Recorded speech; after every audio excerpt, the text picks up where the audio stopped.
कति राम्रो बझाङ जिल्ला वारिपारी गाउँ छन्। कति राम्रो बझाङ जिल्ला वारिपारी गाउँ छन्। फर्किआऊ परदेशी बाज सबै सम्झेका छन्। फर्किआऊ परदेशी बाज सबै सम्झेका छन्। नयाँ सालको शुभकामना सम्पूर्णमा छ नि। नयाँ सालको शुभकामना सम्पूर्णमा छ नि। 2-4 महिना पर्खी बसे सुवा फर्की आउँछु म नि। 2-4 महिना पर्खी बसे सुवा फर्की आउँछु म नि। दाइ परदेशै म परदेशै परदेश लाग्यो भाग। दाइ परदेशै म परदेशै परदेश लाग्यो भाग। प्रवासमा बसेर पनि लिएको छु साहित्यको भाग।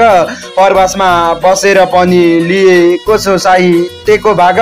विशु मेला खोलेका हो जात कपाल सेरी।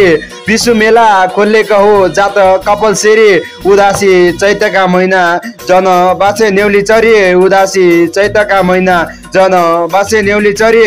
वैशाख विशुकी लागि म घर आउने नै। वैशाख विशुकी लागि म घर आउने नै। छुट्टी छैन मेरी सुवा परदेशको बसाई। छुट्टी छैन मेरी सुवा परदेशको बसाई।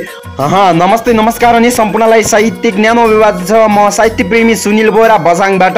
नयाँ वर्ष 2082 सालको पावन अवसरमा हामी हाम्रा सम्पूर्ण इष्टमित्र मान्यजन उद्योगी व्यापारी शिक्षक विद्यार्थी अभिभावक समाजसेवी सञ्चारकर्मी सुरक्षाकर्मी राजनीतिकर्मी रेडियोकर्मी सुरक्षाकर्मी पत्रकार रचनाकार विज्ञापनदाता लगायत देश तथा विदेशमा छरिएर बस्नुहुने सम्पूर्ण नेपाली दाजुभाइ दिदीबहिनी आमा बुवाहरूमा उत्साह उमङ्ग सही सुख शान्ति समृद्धि उन्नति प्रगति सुस्वास्थ्य एवं दीर्घायुको उत्तरोत्तर प्रगतिको हार्दिक मङ्गलमय शुभकामना व्यक्त गर्दछौँ।